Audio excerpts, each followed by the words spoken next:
जो है वो प्रदर्शन किया जा रहा है। सरकार से मांग हो रही है कि ये गाइडलाइन को वापस लिया जाए।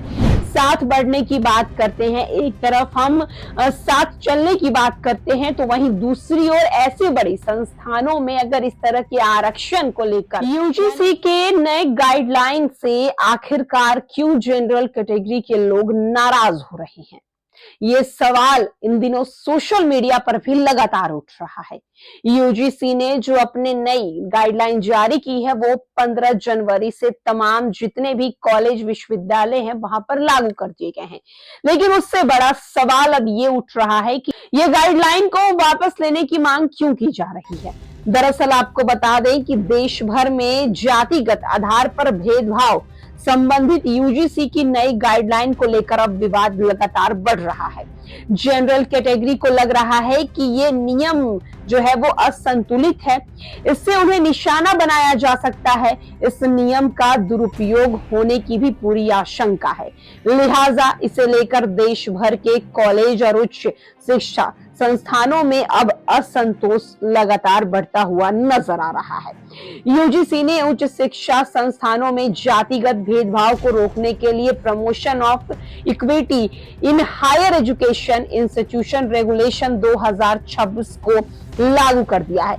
इसे लेकर विवाद पैदा हो रहा है। जैसे जैसे लोगों को इसके बारे में मालूम हो रहा है, वैसे वैसे एक वर्ग में नाराजगी देखने को मिल रही है।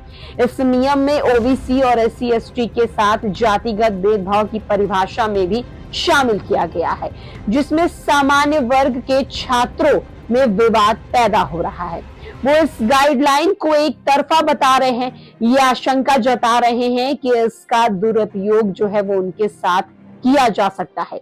ये गाइडलाइन 15 जनवरी 2026 से देश भर के सभी कॉलेज, यूनिवर्सिटियों और उच्च शिक्षा संस्थानों में लागू हो गए हैं। दरअसल इसके प्रावधान इतने कड़े हैं कि लोगों को लग रहा है कि ऐसे कानून का सही इस्तेमाल तो कम होगा, लेकिन इससे बदला लेने की जो कार्यवाही है वो ज्यादा होगी, यानी कि इस कानून का दुरुपयोग ज्यादा होने वाला है।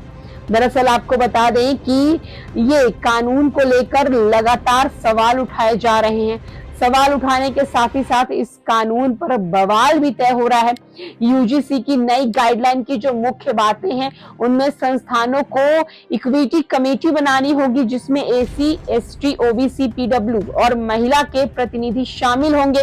जाति आधारित भेदभाव को स्पष्ट रूप से परिभाषित किया गया है, जो एसी, एसटी और ओबीसी के सदस्यों के खिलाफ होते हैं। शिकायतों के लिए 24/7 हेल्पलाइन और सख्त समय सीमा होगी। शिकायत मिलने के 24 घंटे के अंदर एक्शन लिया जाएगा। 60 दिनों में जांच पूरी करनी होगी और उल्लंघन पर संस्थान की मान्यता रद्द होगी। यूजीसी फंडिंग रोक सकती है। ये नियम 2012 के पुराने नियमों को अपडेट है, जो सुप्रीम कोर्ट के निर्देश पर बने हैं। दरअसल आपको बता दें कि यूजीसी के इस मामले को लेकर अब विरोध के साथ साथ खास करके एक जो जनरल कैटेगरी है उसमें भी आक्रोश देखने को मिल रहा है। जनरल कैटेगरी का कहना है कि जो ये कमेटी बनाई गई है वो कमेटी कहीं ना कहीं उनके लिए खतरा ला सकती है। कहीं ना कहीं आने वाले दिनों में इसका सही उपयोग से ज्यादा इसका दुरुपयोग किया जाएगा, यानी कि एसी, एसटी, ओबीसी जो ये कमेटी बनाई गई है, ये कमेटी जनरल कैटेगरी के साथ आने वाले दिनों में कुछ गलत भी कर सकते हैं। इसको लेकर अब लगातार जो है वो प्रदर्शन किया जा रहा है। सरकार से मांग हो रही है कि ये गाइडलाइन को वापस लिया जाए। सरकार इस पर अभी कुछ कह नहीं रही है। 15 जनवरी से ये गाइडलाइन हर कॉलेज, यूनिवर्सिटी, उच्च शिक्षा संस्थानों में लागू कर दी गई है। लेकिन सबसे बड़ा सवाल अब ये उठ रहा है कि एक तरफ हम साथ बढ़ने की बात करते हैं, एक तरफ हम साथ चलने की बात करते हैं, तो वहीं दूसरी ओर ऐसे बड़ी संस्थानों में अगर इस तरह के आरक्षण को लेकर, यानी कि जाति को लेकर भेदभाव किया जाएगा, बांटा जाएगा, सरकार इस नियम को लाकर ये बताना चाहती है कि वो सबको एक साथ लेके चल रही है। लेकिन ये नियम कहीं ना कहीं साफ साफ दर्शा रहे हैं कि एक कमेटी जो है वो कहीं ना कहीं दूसरी कमेटी के ऊपर आने वाले दिनों में गलत तरीके से भी भारी पड़ सकती है। फिलहाल के लिए इस अपडेट में इतना ही।